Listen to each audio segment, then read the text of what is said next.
Hello guys and welcome to a brand new video. Today I'm here with Made in Abyss Season 2 episode number 3 reaction. Alright, the previous episode, Reg, Rico and Nanachi, all of them have reached the 6th layer and they are exploring it, and they go to different places, not different places but it's like moving from one place to another, and they come across quite a few things. There was like one part where they met like a huge horse kind of thing. It looked like a horse to me, like a colorful horse.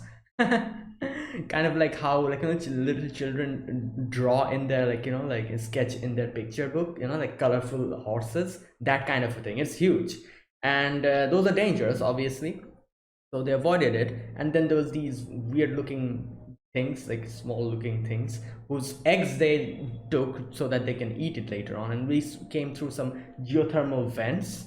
And like then we cooked some food. The food was almost alive, but still we managed, like deep fried the stuff, and even though it was moving, Nachi had a great time. And then they kept like all the like Reg's hands were kept as a booby trap so that no one else comes in. But someone came in and took Prushka away, and they even did something more where they actually took their hair and put it in like some weird animals and just sewed them shut. So these are kind of weird, and we do know what there's like a little what can I say, section where they continuously showed us like one particular thing which kind of looked like Mitty. So I'm guessing that is the thing that actually stole Krushka, or maybe not. We'll get to know in this episode, hopefully. And they came across a cave kind of place where the same symbol as the symbol that had was that was sketched on the letter that they tried to send out was there, and they went in and met some creatures. I don't know who they are. There's like a robot-like creature who comes up, like a dinosaur robot-looking creature, and he said something about, oh okay, come with me, you want a stone, there's someone who does something with stones here, come with me. And that's where it ended. So let's see what happens today, and I'm guessing we're going to get properly introduced to these creatures. So yeah, let us begin. I'll be putting the subtitles and the timer here, sync it to whichever is a preference, and let's get started. All right, here's the countdown. 3, 2, 1, go.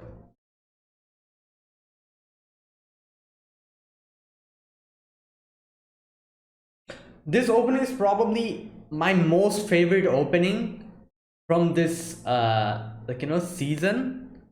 Like all the animes that this is spring, I think. Yeah, spring 2022, isn't it? Yeah.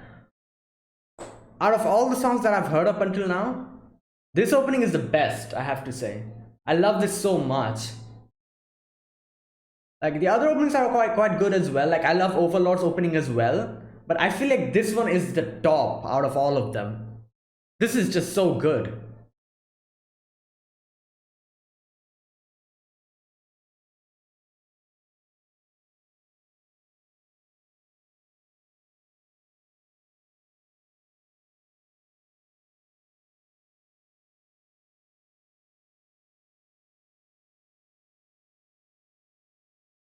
And the visuals and everything, the way they kind of made this, like the different scenes that we're seeing are done so well, I have to say. Like, they're not spoiling us anything, but at the same time they're showing us the scenes, which is so cool. And I love when animes do this, like the way the visuals are shown here. I love when they do that, like just continuously going from one scene to another in just a very stylized way. It's so cool. Village of the Hollows.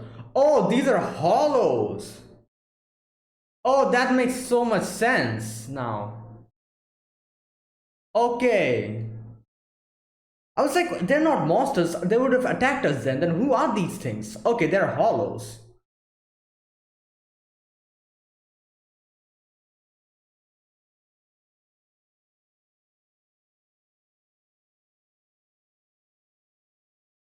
We're just following them. Oh, they're getting. Oh, yeah, they're sending. There's no field here. Yeah.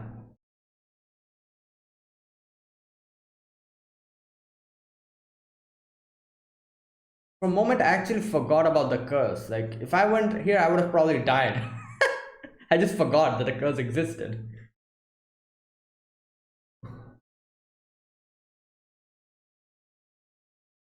Oh, okay.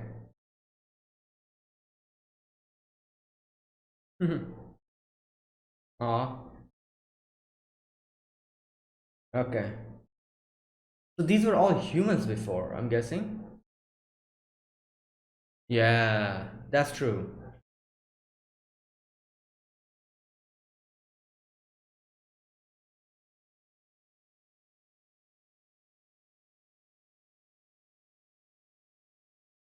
Hmm. Yeah, maybe. Yeah. Wow. A nice little image. Wait, who? Okay, is this a person who messes with stones? Hey, yo! What are you doing?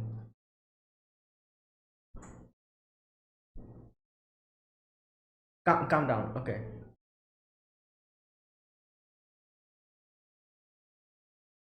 Wait. Oh, okay.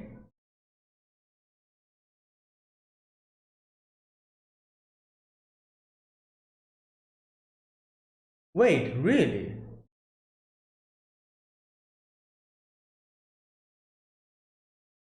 Kids sound to a life. Ah,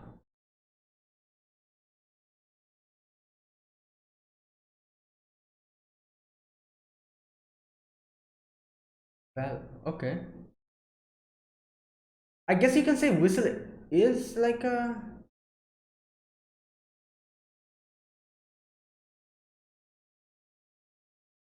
Oh my god, what?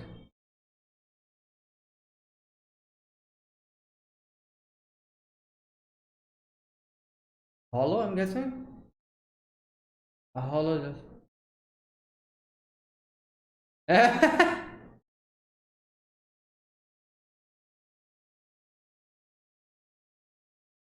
I was thinking he looks more like a robot. Oh, okay. There you go, makes sense. So this is like a robotic body part that he. Okay.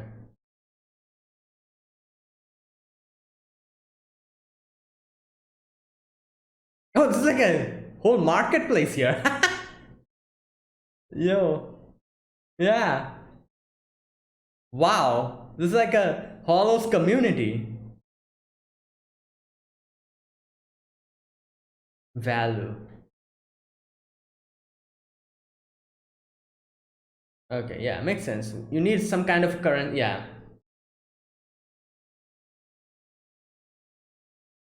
Hmm.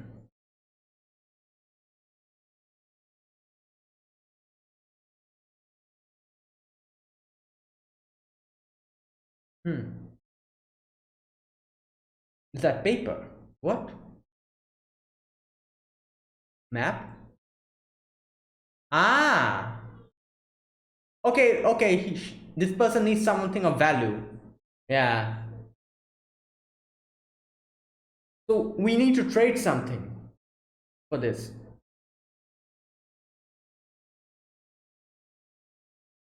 How do we do that? Yeah. Helmet? Maybe the helmet? Oh no, you need the helmet. What? Yeah, you know what? Maybe not. Yeah. Oh boy.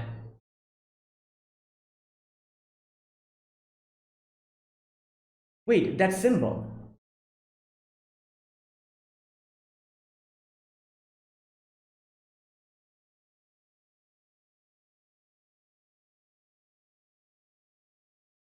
Okay, thank you. You at least listen to reason. Nice. Okay, he has morals.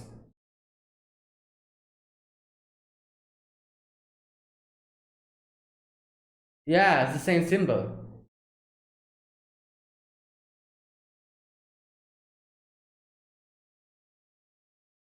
Hmm.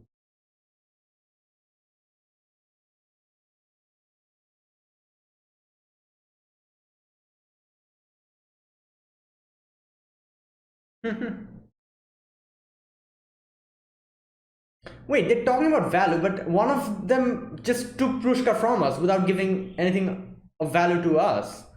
So doesn't that go against their... Wait, what? This looks like rabbits.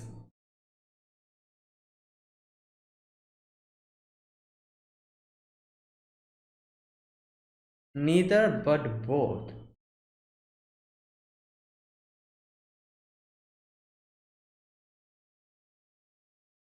Exist.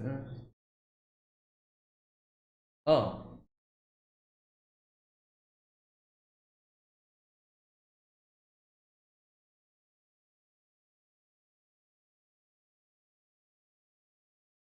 value slice. Oh, damn. Yeah.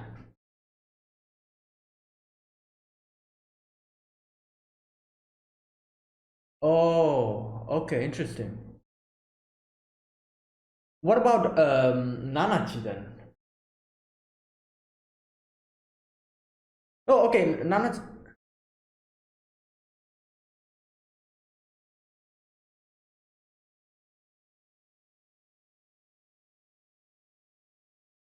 Is that the blessing?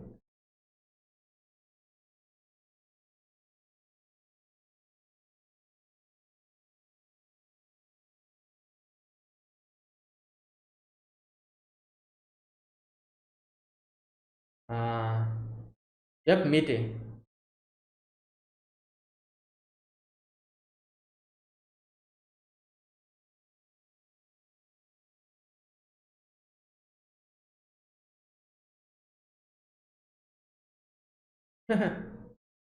Hey, yo.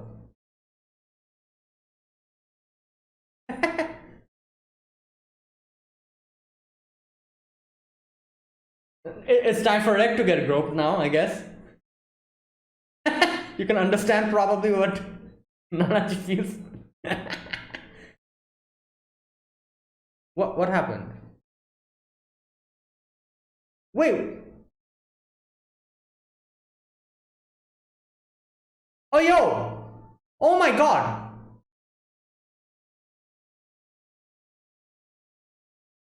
What's happening?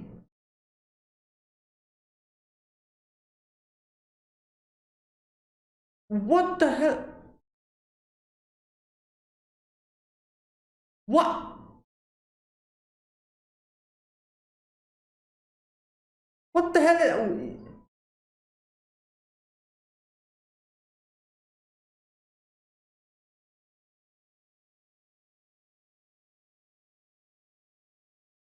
What? Oh god, this is so uncomfortable. Wait, so...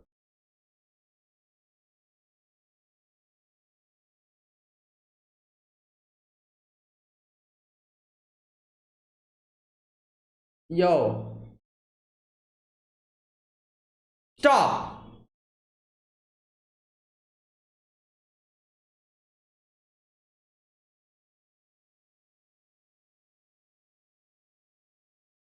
What?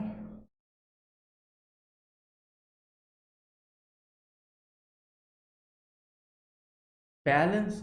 Oh god, what's going to begin now? I don't like this.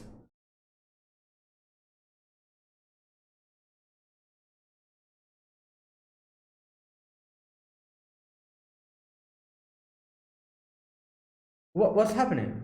What the... Balancing? He said something about... Hey, these looks like that thing. The red thing with...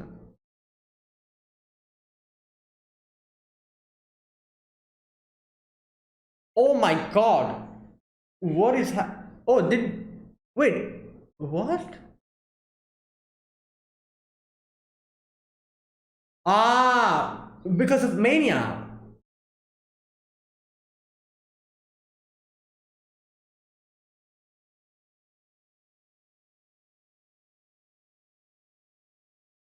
That's why they put so much importance on value. This happens. So they cannot steal anything here. Yeah.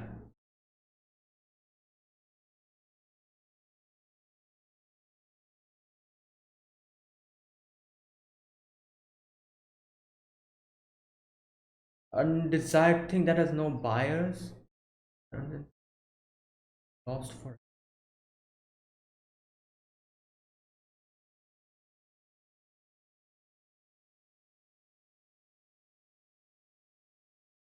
Probably not.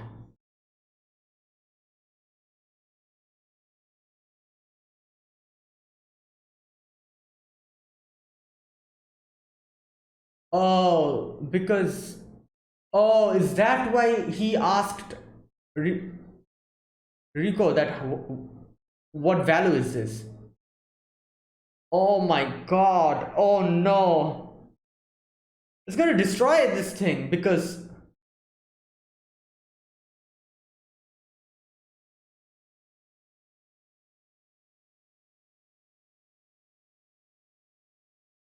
Exact. I just said that. I just said that. What about that?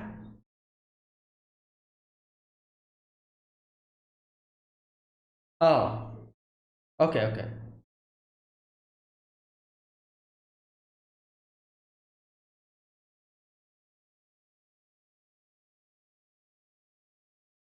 Wait.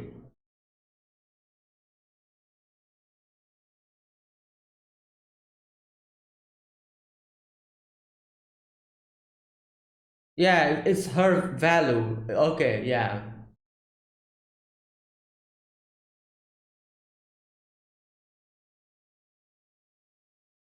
Okay.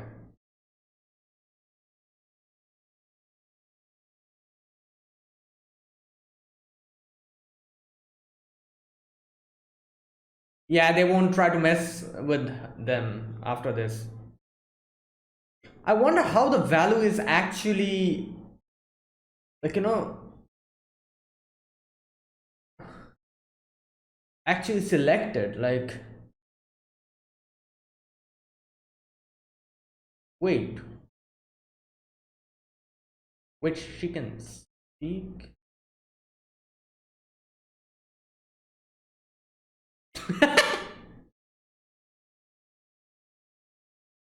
They're probably telling her to go with them. Yeah.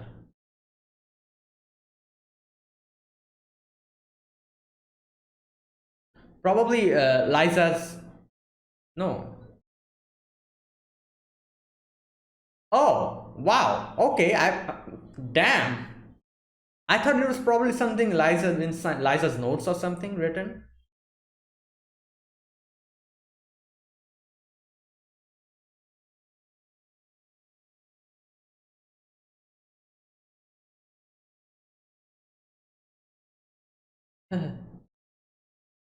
Ah, like I was saying, I wonder how they actually think of like what value is what thing. How do they, like, decide that?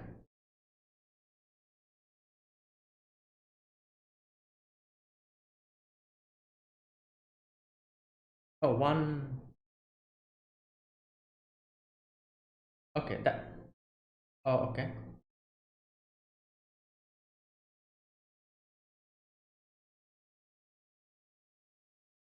Yeah, we need something.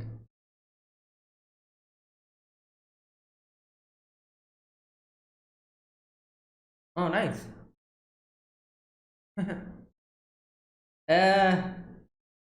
uh, maybe Rico can make something. They need raw materials to make something. So, please don't eat that. Stop. Oh God. No, it's stop. The flies flying around. Oh God. They're gonna get sick.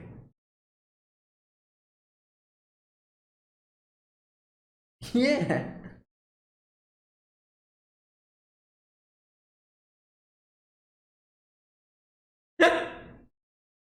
That's why you're gonna eat it? Yeah.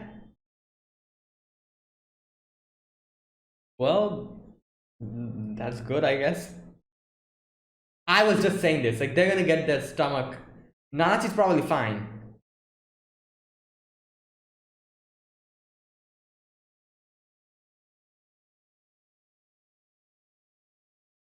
Uh, yeah.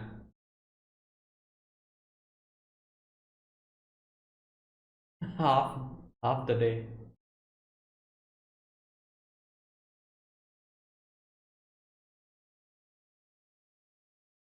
What's happening? Some commotion outside?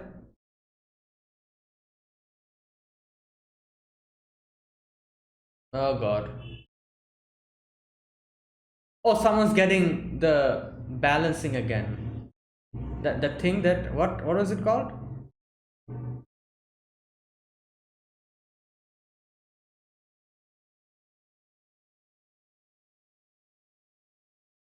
Papta?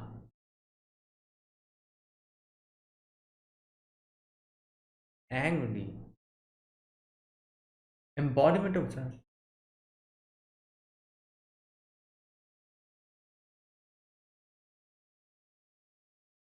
What? Oh. Oh, okay, okay. Wait, so what about the embodiment of value? What does that mean? Yeah, okay.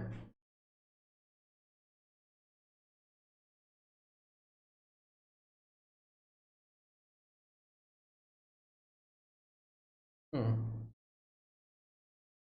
Yeah, your food is trash. Literally. What? Wait, the value will fall? Oh yeah, makes sense. It would probably.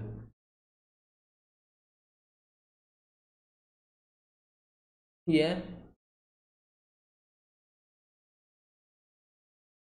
Alright. So Faputa usually doesn't come out. That's why everyone is just so.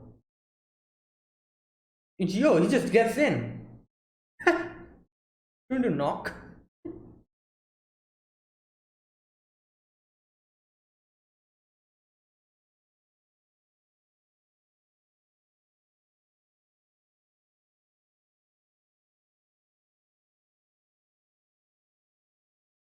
Yo, calm down.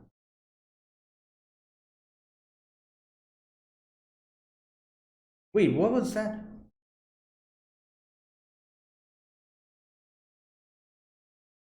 Princess of the Hollows. Wow. Oh, we're back to this. That thing. Okay, so this is Faputa here?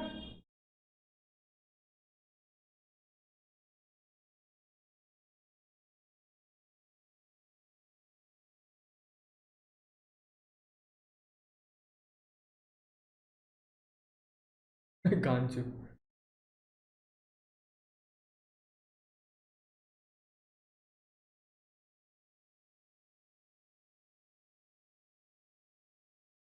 Gan Ganja.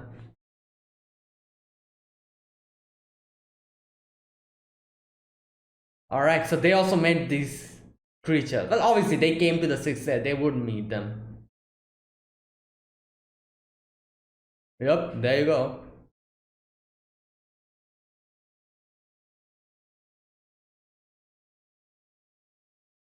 Everyone's like praying to whoa. Golden.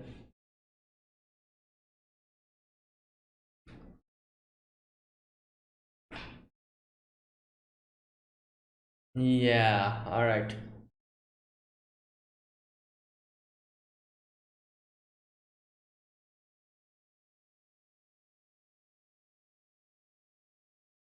Hmm. Oh, that's the end. Wow, it flew by. Oh, wow. All right, we got quite a few information here, and the whole thing with value is so interesting, you know. I'm wondering who thinks of what thing is of what value. How is the value decided here? Is it Fakuta? Is Fakuta the one who decides it? Because I think what was the name of that thing? Haji Majikaja? Yeah, Majikaja. He said something like, it said something like, Faputa is the embodiment of value or something like that. So is that how the value is decided? Like Faputa is the one who decides the value or something like that? Or maybe there's like a comparison. Like Faputa is the ultimate, like, thing of value, and they compare other things value to Faputa and kind of label them as valuable or not valuable by comparing their value to Faputa, like just like that, like in a comparison sort of manner. That would make sense because Faputa is the princess of the Hollows, so she will definitely be the peak of value here. Like the maximum value would be her, and everyone else maybe is actually their value is okay. That's the end. Their value is actually decided by comparing their importance to Faputa, and that's how something of, like, high value or low value is actually decided. Like if, like, something's important is almost as important as Faputa, then that person or that thing's value will be extremely high. Or maybe if something is like very insignificant and, like, it's no way comparable to Faputa herself, maybe that thing's value is just almost nothing, very less compared to something like that. Maybe that's how they do it. I'm not sure, but the word that he used, that embodiment of value, by listening to that word, I'm guessing it's probably something like that. Okay, hopefully the answer, like, actually explains what he meant by that.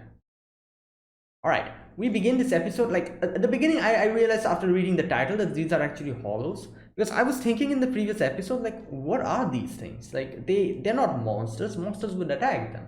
They actually speak. I was like, what could these things be? And I was kind of thinking like, oh, maybe these things are actually people who also got cursed by the abyss, and their human forms weren't able to be maintained, so they're like this now. Which obviously means these are hollows, and I did not make that connection in the previous episode. Okay, now I understand. These are hollows. Okay, now one thing I was thinking throughout this whole episode is they were kind of talking about how like, hollows. These are like all hollows and everything, but they're also calling uh, Nanachi. Nanachi is also a hollow if you think of it in that way. But like we from movie, like, the Bondred's movie, we got to know that I think that's how I actually understood the movie. Correct me if I'm wrong. The thing that Nanachi went through, the, like, the change in her form, it's actually a blessing, isn't it? It's not the curse. The blessing was the reason why her body became like this, because Mitty was on the other side of the experimental thing that they used. So the curse actually got forced to Mitty's side, and Mitty's love for Nanachi actually manifested itself as a blessing, and Nanachi became like this, while Mitty became like the little thing that we saw, because of the curse. The whole curse went to Mitty, and the blessing went to Nanachi. That was what Bondred was actually experimenting on. And that was the reason why he kept Prushka as his daughter, so that her love for him as a father actually manifests, and he himself can become, like, have a body like this, or something like that, I think. And that's what happened when they made her into a cartridge after she realized her love for her father. After they like, Reg and all of them almost killed him in front of her. He like, her love, like, she realized how much she loves her dad, which is the reason why after that they use her as a raw material for the cartridge, and the blessing started taking effect after that, after the whole fight was happening, and Bondred's body was changing little by little because of the blessing. That's how I understood the movie, and that would actually mean that Nanachi's this form is because of a blessing. It's not because of the curse. So so I'm guessing, and she's all, and she calls herself a hollow as well. So so these things are also, I'm guessing, these creatures, they also got blessed. Maybe not, no. I don't know.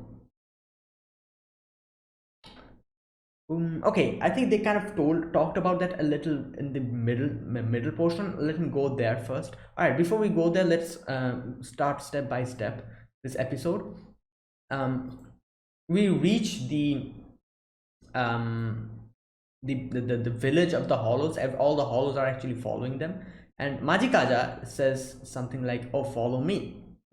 They're going, and they like Majikaja suddenly starts ascending some steps, and Rico Reg, they're like, "Oh my god, the curse is going to affect us." But Nanachi is like, "It's fine. The force field doesn't exist here, and just because the force field doesn't exist here, I would not be able to understand the other people's consciousness.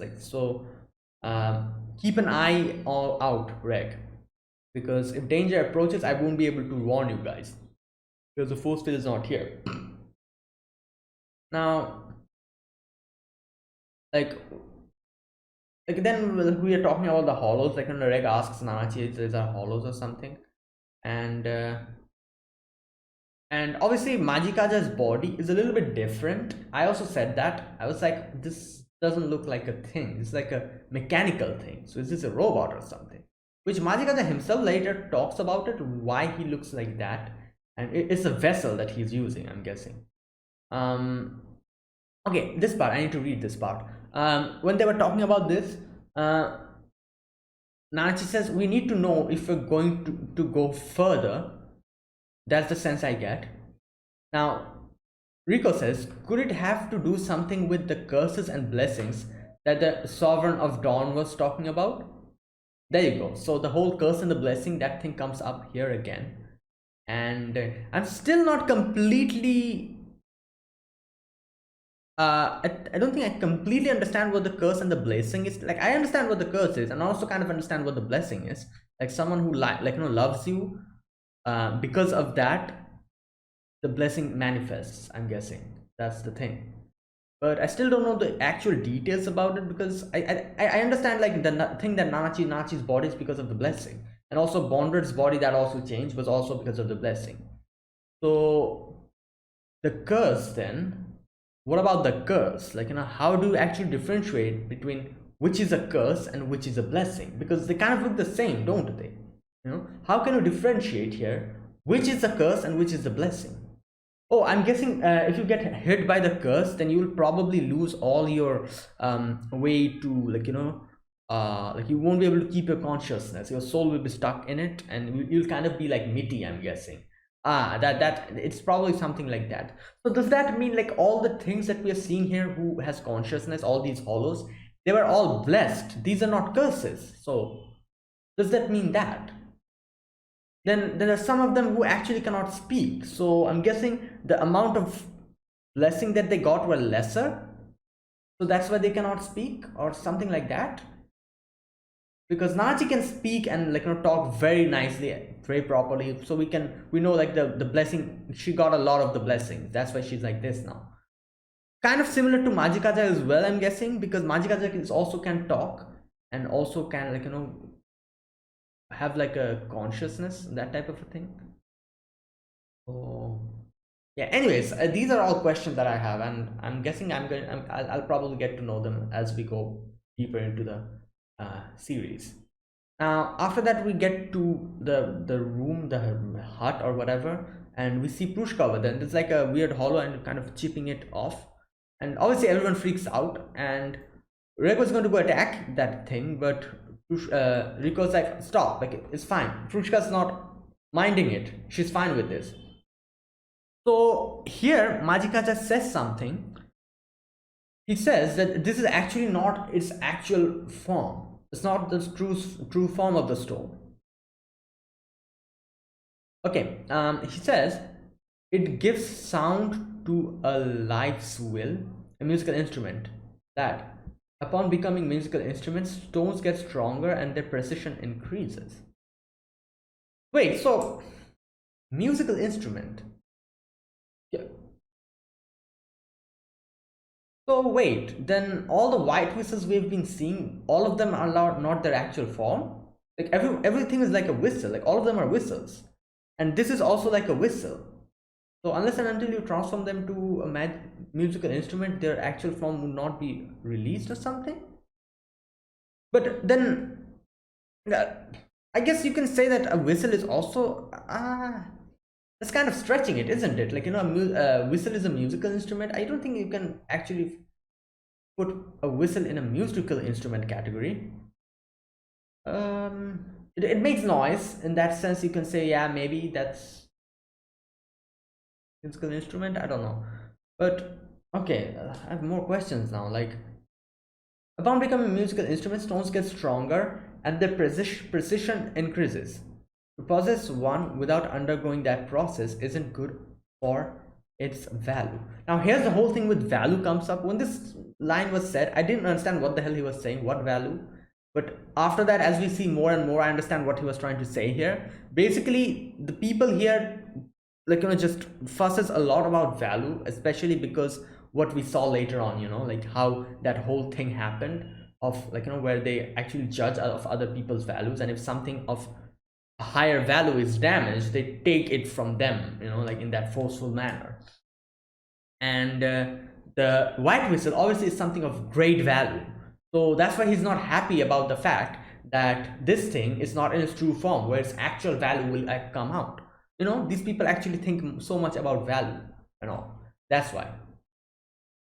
Okay, anyways, so I'm guessing this thing will be changed into a musical instrument kind of thing, where they can actually use it properly with more precision. Now, here's one thing. We can see that all the physical things here actually have value. One thing I'm kind of thinking about here, do abstract things have value here as well? For example, information, like, do information, like in real world, information has value, but I do wonder, what about this place? Does information have value here? And how do you, I guess you could probably judge the value by how rare an information is, if it actually has value. So now here's the thing that I'm thinking about. If these type of abstract things have value here, like information, what about the fact that this hollow is actually making this Prushka a better thing, because it's actually, like, making it into, I'm guessing, a musical instrument to increase its precision and its actual form comes out. He's actually doing something helping us out. I'm guessing if abstract things have value here, this should also have like a value attached to it. Like, the thing that he's doing for us should be provided with something of equal value if abstract things have value here. Like, for example, how it's kind of like a similar thing where someone does something for you and you give them money for doing that thing for you. For example, maybe, I don't know, like something like some sort of thing that you do, like maybe make something for you, like maybe like they make something for you. You provide the raw materials to that person. Cooking, yeah, there you go, cooking.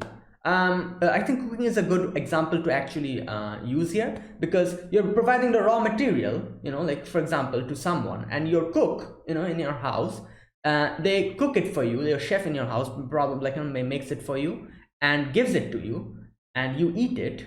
You're providing everything, but still you kind of provide that your chef money, because they are making it for you and, like, making it edible for you and giving it to you, and you're eating it and having, like, the enjoyment of eating a tasty food. So there you go. That's like an abstract thing. That person is doing something with their skills which has like a monetary value to it, which you provide them for doing it for you. Here as well, if abstract things have value here in this place, like information, this thing is making the Prushka a lot better for us. Will this thing charge something for us for doing that? I'm wondering about that. I don't know. Maybe we'll get to know in the future. But either way,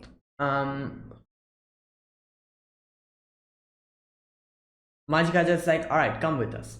And here he starts talking about value and all that. Okay, they ask him, what are you? Majikaja is like saying that a hollow, just like that nice smelling fluffy one, obviously talking about Nanachi. Now here Nanachi is like, I don't think you're a living creature. Yeah, obviously, because he kind of looks mechanical. Now here he gives us the reason why he looks like this. Kaja cannot speak in that form. This body is a vessel. Oh, wait, no, I can skip some part. Just a sec. Okay. Kaja's body is made of smells. Kaja cannot speak in that form. This body is a vessel. Uh, Kaja wanted a body, not a vessel. Okay, so I'm guessing something happened previously, and something happened that probably made him unable to talk, walk, do anything. And he wanted a body but got this vessel thing, and that's why he's in this thing now. Otherwise, he wouldn't be able to talk or move around or something. Okay. That explains it. Why this thing looks like a robot while all the other hollows looks like actual living things. All right. Then we go to the market, and this is so crazy. This like little market in the middle of the sixth layer, and everyone's like doing their own thing, and we can see like bartering is actually practiced here, where they fix value, something of value to stuff, and barter stuff of actually like kind of exchange something for an equal value, and that's how they do stuff. And the things that they're selling here are mainly things from, I'm guessing, where cave abyss raiders or cave raiders, cave raiders, I think that's what you call them.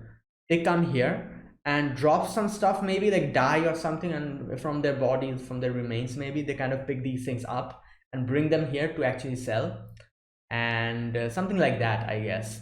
And they also have like a currency system here where like currency is provided a value. And okay, now they're kind of like looking around this different stuff and all. They found Liza's part of the letter, so that means Liza was here, I'm guessing, or maybe someone else who was with Liza was here, and the letter part is over here. And when Rico tries to see it, obviously the shopkeeper gets mad. He's like, wow, wow, wow. Rico's like, I need this, Majikaja, I want that. And Majikaja obviously says that, all right, we provide something of equal value. And still up until this point, I wasn't understanding what he was meaning by value. I was just guessing like, oh, maybe some kind of a thing of equal value, maybe something they have, maybe the helmet that Rico's wearing or something, But then he starts talking about like, oh, maybe your body parts as well, you as well, maybe you can actually give it here. And he's like, for instance, your eyes or skin or fat, human children have the most value, and it brings up like some amount of money, currency.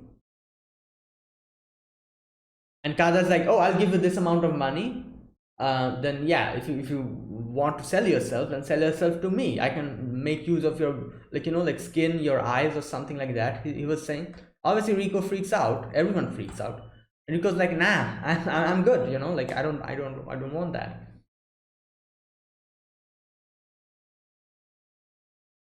And she's like, I'm going to the bottom of the netherworld. I won't give my body parts.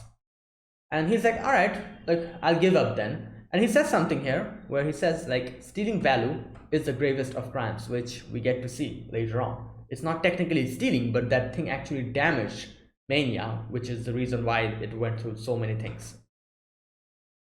So here in this place, they cannot steal anything. So basically they can just keep their things lying around and nobody would take it, because they're scared of the abyss and the protection that they're getting. All right, now they plan to kind of go more like like deeper and like see what's happening, like kind of explore this place more. And we get to see like small little rabbit thingies, and they ask, are these like pets or are these like for food? Now this part I need to read. I wasn't able to properly understand this part when I was reacting. Majikata says neither but both.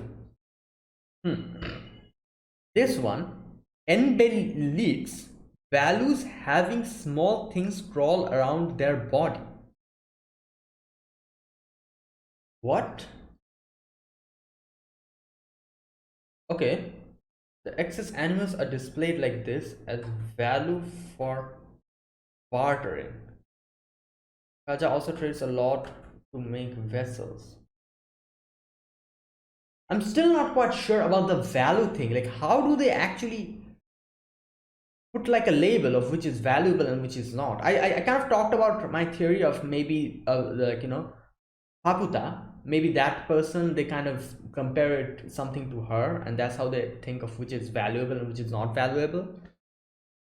But still, I do want like, you know, like a proper concrete answer. I'm sure I'll get it, but I do wonder what they're actually basing these value on. There's another thing that I'm thinking about.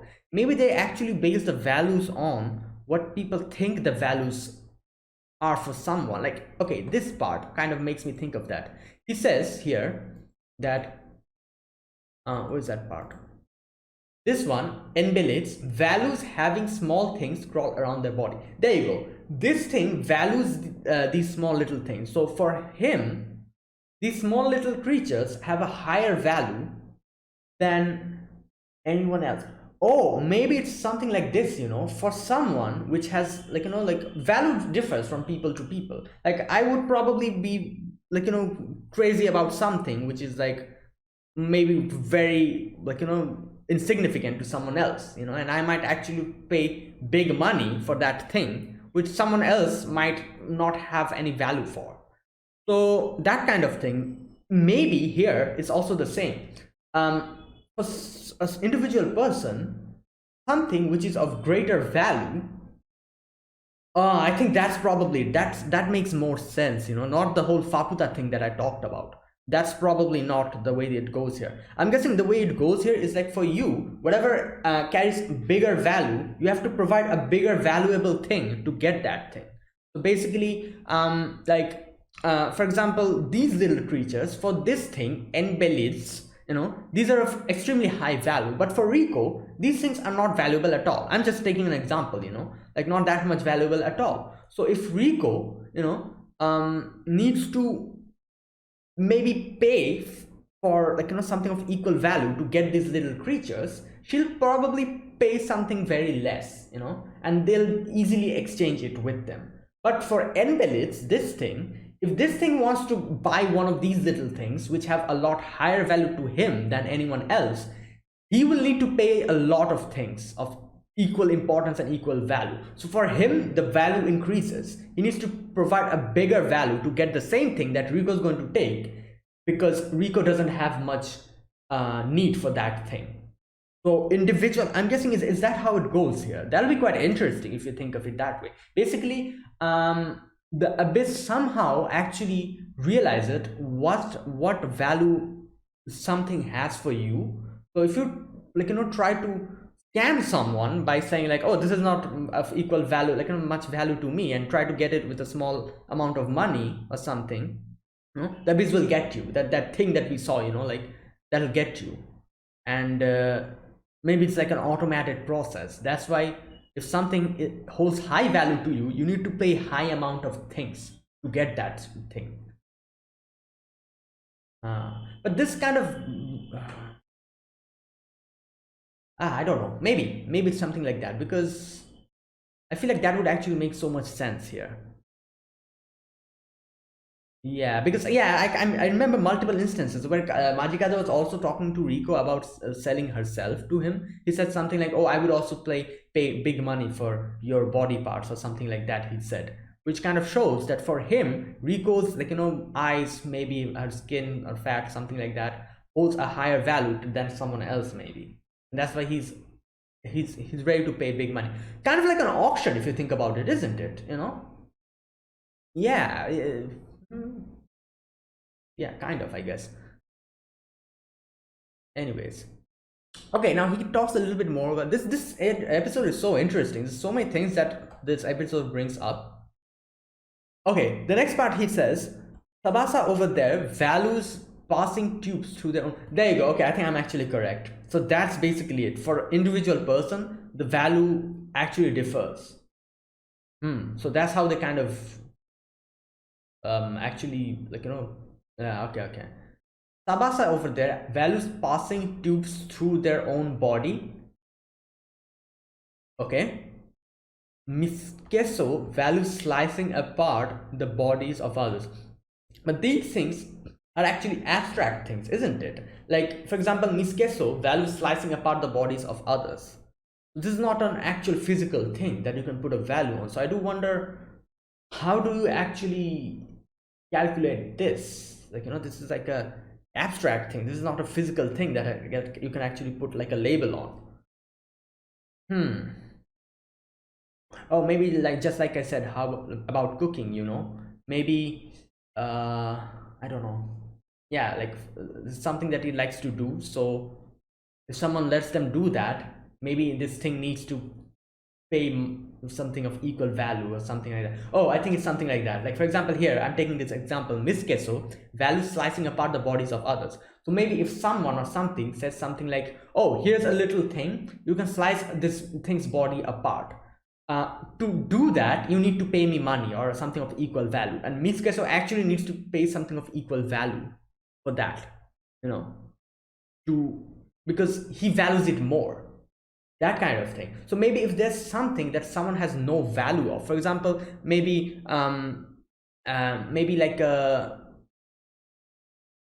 but that also kind of brings a lot of things. I was going to say maybe like a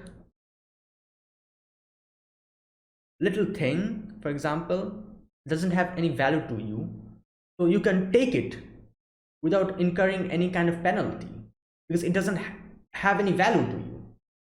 You can just grab it and keep it to you. But if you do that, keeping it with yourself kind of provides like a certain amount of value to it. Otherwise, why would you keep it to yourself? This kind of, I think I'm going too deep into this. No need to think about it so much, I guess. But yeah, for example, this thing, so value slicing them apart. So this thing will probably pay something of equal value if someone says something like, oh, you can slice apart this little thing, but you have to pay me money. He'll do that. But if it was someone else and the same person went to that person and said like, oh, you can slice this thing apart, give me money, that person would probably be like, why would I do that? Because I don't value slicing things apart. I wouldn't pay money for it. So it wouldn't work like this. But for Miskeso, it would work because he likes slicing things apart. Something like that. All right. These are all guesses. I'm just guessing at this point. But it would make sense if it actually works like that. All right.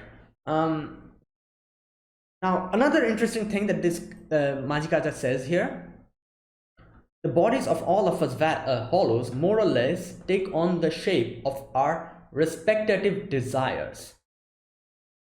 So something that you think of good value, your body takes that, like obviously your desires is something that you value more. So whatever you will value, whatever desire you value more, that your body will take that form, I'm guessing. We all had desires and challenged the netherworld. Okay. But I ended up having no place to go and chose to become hollows here. Okay, they chose to become hollow. Interesting. When we offer up our lives here and turn into hollows, we become bound to this place and cannot leave it. So they cannot go out. So since they voluntarily become hollows, that's why their bodies took the form of their desires and they cannot get out of this place. So that's kind of different from Nanachi because Nanachi did not voluntarily become a hollow. Okay. So Nanachi's situation and these guys' situations are different. They voluntarily became hollows. That's why their bodies look like their desires and they cannot leave here. Unlike Nanachi, which is different.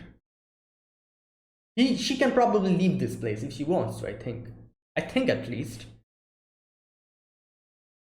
Okay, but in exchange, we receive protection and a body in line with our desires. There you go. Yeah, makes sense. So Nanachi's situation and these guys' situation are different. So for doing this, they receive protection and a body in line with their desires. So maybe if someone who loves to climb around or something, just an example, maybe someone who loves doing parkour or something, like they become a hollow, so they'll get a body which will help him do parkour easily because that's the person's desire. Maybe have like long hands and very agile limbs and probably just jump around here and there. Something like that, I'm guessing. Interesting. Okay, Majigada says, nice smelling fluffy one. Unlike us here, you're a hollow from the old ritual site, aren't you? There you go. Yeah. You have a real... There you go. Okay, that proves it. I wasn't able to properly concentrate in this part. It gives out quite a lot of information. Okay, I'm actually understanding it properly now that I'm going back. You have a real life. You must have been protected by a very powerful, wait, very powerful desire. Oh, maybe not. Oh, no, no, wait a minute. You, she has an actual life. You must have been protected by a very powerful desire, which was obviously Mitty's desire. We know that because Mitty wanted her to be fine. That's why she took all the curse, on her. And Mitty's love for her became a blessing, which made her like this. Ah, okay, okay. Okay, yeah, okay, it kind of makes sense, because it was someone else's desire. It was not her desire. Like Nachi's desire Nachi didn't have any desire at that moment, I'm guessing. But Miti's desire was to protect Nanachi, and that to be the form of a blessing. But if Nanachi gave herself up to become a hollow, maybe she would have gained a body which kind of responded to her desires, and she wouldn't be able to leave this place and would be bound to this place, unlike how she is now, because this is the result of Miti's desire. That's why it manifested as a blessing. Okay. Now, they obviously, like, Rico realizes that everyone here were also in the adventure. They came here to adventure, they can go deep in the abyss, but got stuck here. And she's just like, talking to everyone, and these things are actually groping Reg. And this little creature, pink little creature, takes Mania and starts squeezing it. Now, obviously, I do understand this thing has nothing in. It was not because, like, it was probably curious looking at Mania, and it did not have any ill intent. It was probably trying to, like, do something. I understand that, but still, it was kind of difficult to not get a little bit mad at it, because I'm pretty sure you can understand what I'm talking about. Like, it's Mania we're talking about. We've been with her for so long, and obviously Rico and Reg as well. So I understand that this thing probably was curious about it and was just kind of, but still, it kind of made us uncomfortable at that moment and a little bit angry at this little thing. And I was also thinking, like, why the hell did you actually leave Mania with these creatures? Like, why, Rico? Like, keep Mania with you. Like, you don't know what these things can do. Like, they look harmless, but who knows? Like, what comes in their head. So yeah, like, that's another thing. I was like, why did you leave Mania alone for that moment? But anyways, it starts. Oh god, this part. Start squeezing my. Oh god, I cannot see this part again. Let me just fast forward. Oh. And Mania gets hurt, and oh my god, I for a moment actually thought like Mania died or something. I was like, oh great. Like, I was like, yeah, we just met this little creature and it's already dead now. But thankfully everything was fine by the end of it, I guess. Like, Rico rushes in. Nanachi goes, and Nanachi kind of examines Mania, and she's like, what the hell, this thing is weird. It has soft bones and you can just pop in the eyes inside it, just pops in the eyes, and the back portion, like, it came out, the muscle thing, put it inside, and Mania's okay. I guess Mania's fine. Now here something so interesting happens. Like I said, yeah, I'm pretty sure my theory is correct. So each person's, the value depends on every person's what they perceive something's value to be. As soon as it happens, Majikazu is like, what is its value? Obviously, to Rico, what is its value? Because Mania is Rico's pet, you can say, So for Rico, what's its value?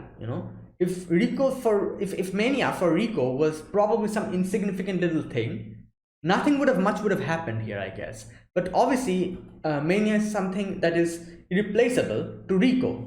So she's like, no, Mania's not that kind of thing. And she's like, Mania's irreplaceable or something like that, she says. And Majikata says, is it so high you cannot determine it? And she's like, that's right. And then that's when it triggers, when the actual value of something was established here, the little thing that actually injured Mania, that would mean that it injured something of such a high value to someone without giving something in return, which triggered the whole thing. And like she said, this is something that is invaluable. You cannot put any value into it, so it's very high value. So this thing actually injured something like that, and that's why the whole thing gets triggered, because equivalent exchange, you need to do that. You cannot just injure something of such high value and just go away scot-free according to the rules of the abyss here. So the whole thing triggers. Like, I was still unable to understand what the hell was happening. I'm going back and going through this section again. That's why I'm able to understand this so properly. At this point, I was so confused. I was like, what is happening? And then little by little, it started actually settling in what was happening. And now I properly understand what happened here. And the reasons why it happened also makes sense now. The whole thing gets triggered. And yeah, this thing that injured Mania realizes what the hell happened. He realizes that, oh my god, I injured something, I almost destroyed something that is of irreplaceable value to someone without even knowing that. Because for him, this little thing had no value, but for Rico, this thing, Mania is of immense value. So he's freaking out. He's like, oh my god, I did not realize that. Tries to run away, but obviously this weird black thing comes out, just sludgy mud kind of thing, grabs him and starts taking out all things of importance from it. It shoved a lot of things in its own body, like, god damn. Now starts stripping it off of all of the things, and Rico, everyone's confused, and there's like, what the hell is happening? And there you go. He says, Majikata says, that one caused damage to a value that exceeds their own. Like, here you go. So basically this thing, this black mud thing, would have probably just completely destroyed it, because the Mania is of such a high value that thing is not that amount of value. So to actually compensate that value, they would have probably needed to completely destroy it, take off its skin, bones, everything, and still it wouldn't be able to compare to Mania. This is such an interesting thing here. Value changes by how people look at stuff here. Individual persons, for them, something of equal value may be of a very high value to someone else, and that's how the whole rules and laws are here, which is such an interesting concept here. And they're starting to take everything away from it and starts crying. And here one weird thing happens. When this thing starts screaming, Nachi covers her ears, and something happened to her. I don't know what. Reg was like, are you okay? And Nachi's like, yeah, it's okay, but yeah, she was struggling. Okay, and starts all the stuff starts taking away from it. And here Majikata says, the village understands the desires of its inhabitants. An undesired thing that has no buyers is transformed into low value. There you go. Okay, things that are changed into value are lost forever. Oh wait, there's another interesting thing that happens here.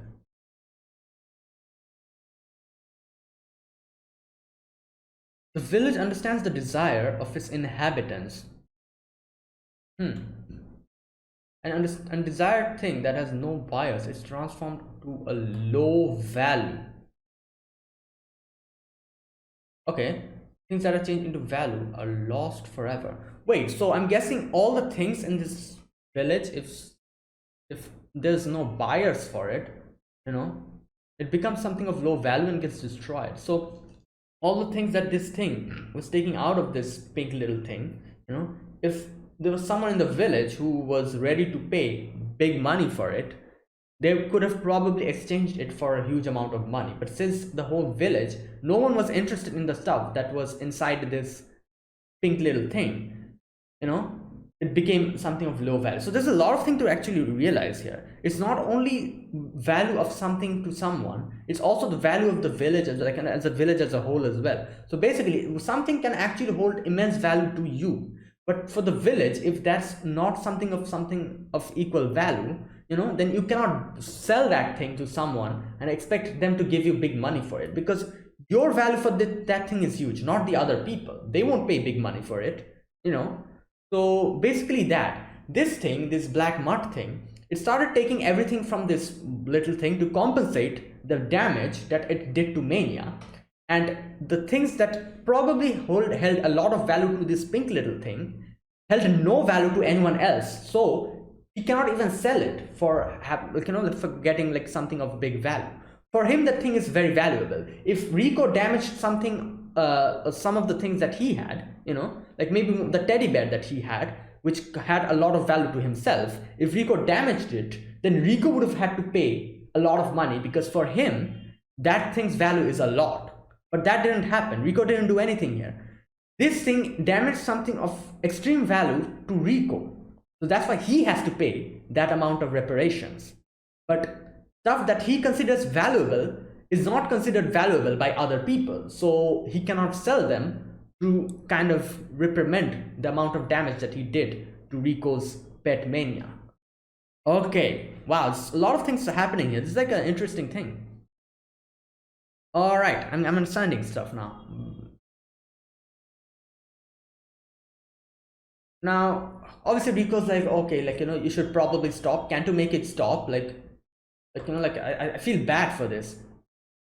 And Maji Kaja is like, the protection of the village is so strong, Kaja cannot do anything about it. Cannot do anything. Or its value so low that you actually know there's no need for balancing. Obviously not. Mania is something that is very valuable to Rico. And you cannot lie here, I'm guessing. If you cannot lie and say like, oh yeah, it's nothing of value, but in your heart it's of very much value to you. You cannot do that. The village will know, the abyss will know, or something like that. Now here Rico says, I just wanted them to be gentle with Mania. I'm guessing because of this, because Rico pleaded here, maybe because of that, the thing actually went scot-free, because it was starting to tear off its body completely, destroying it. So maybe because Rico said like something like that, maybe because of that it stopped and gave him her a little bit money for it.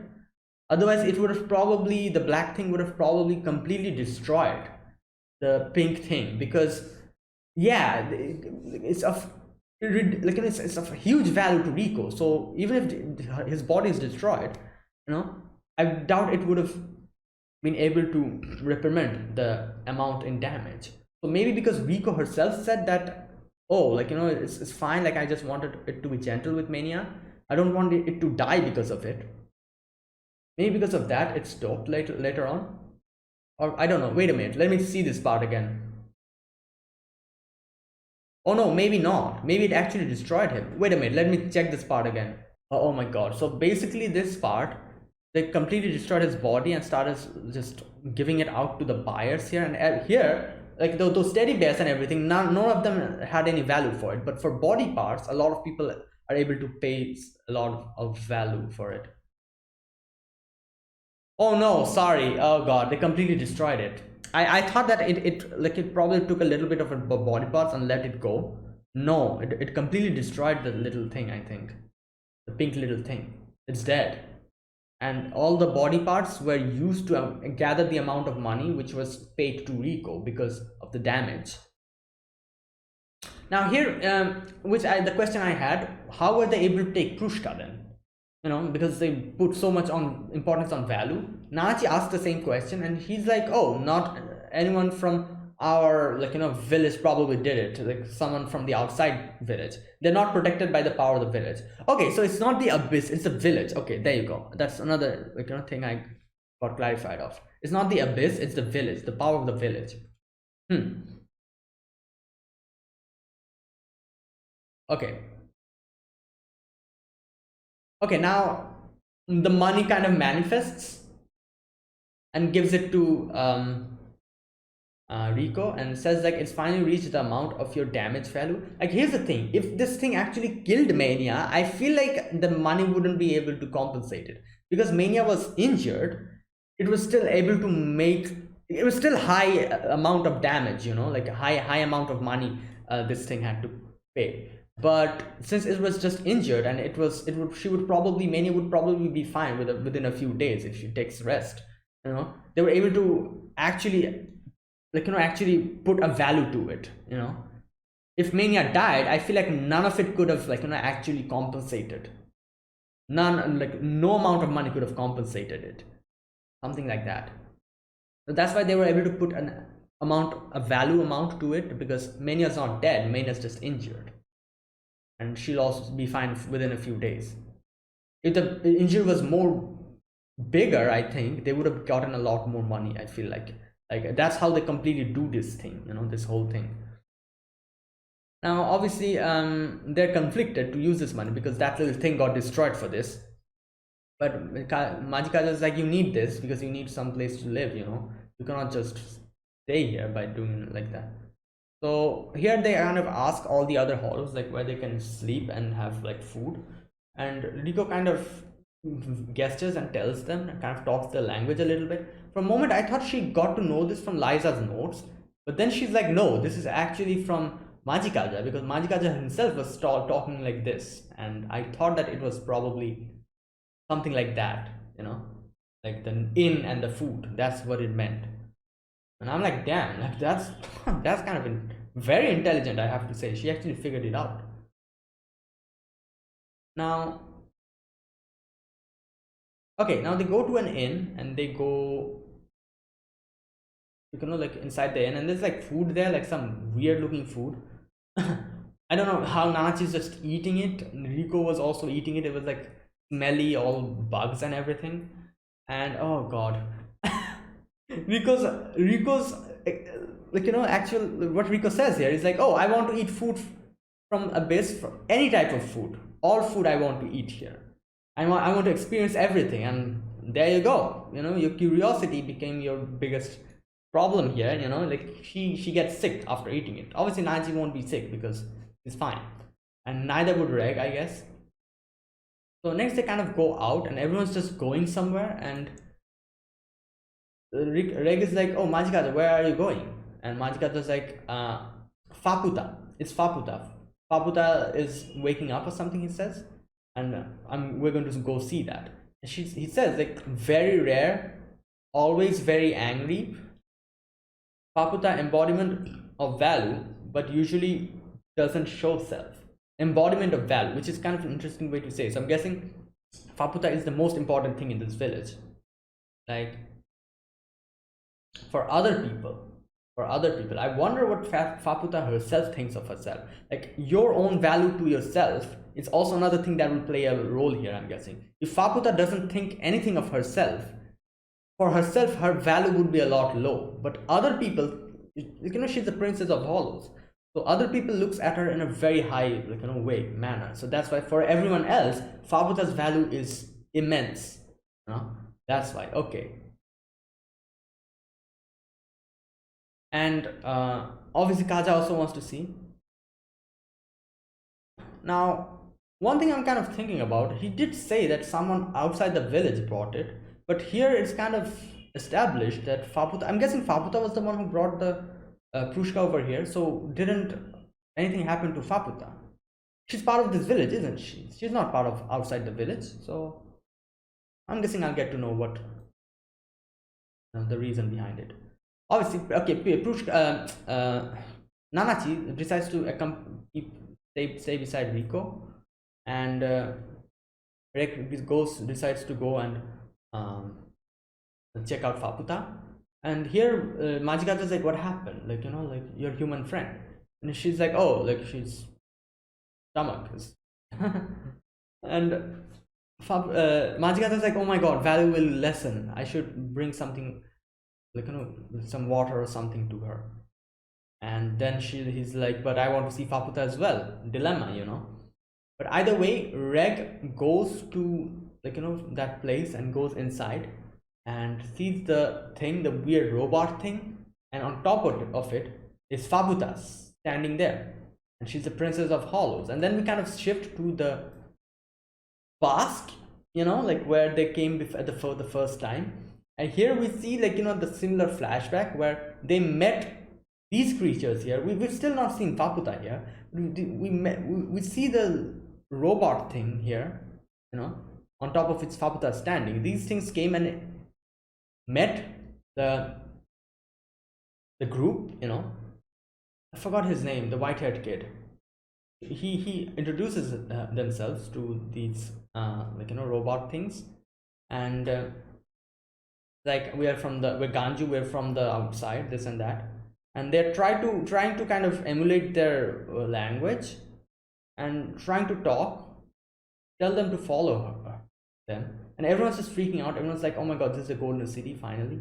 Everyone's just praying and everything, and one of the robots gets just eaten by like a huge snake thing. And that's where it ends. Damn, that was a good episode again. Wow, this episode has so many things in it. The whole value thing is so interesting. Okay, so it took me a while to understand what it was actually about, the whole value situation, and now I understand. At first I had a misunderstanding. I thought like Paputa's value is the more importance, and that's how they kind of thing. But no, value is actually determined by how people see things in this village. One thing might be of immense value to someone, and it might not even be of any value to someone else, something like that. And that's how they do it, which is such an interesting way of like doing it. It's kind of a complicated way as well, but it's interesting. All right, anyway, so that's it. So thanks for watching. This is my reaction to Made in Abyss season 2 episode number 3. If you guys enjoyed this video, be sure to press the like button, subscribe if you're new to the channel, or you haven't subscribed. Comment down below anything you want to say, anything you want to let me know, and I'll check them out. That's it, guys. Thanks for watching, and I'll see you guys next week with another episode of Made in Abyss. Until then, goodbye and have a nice day.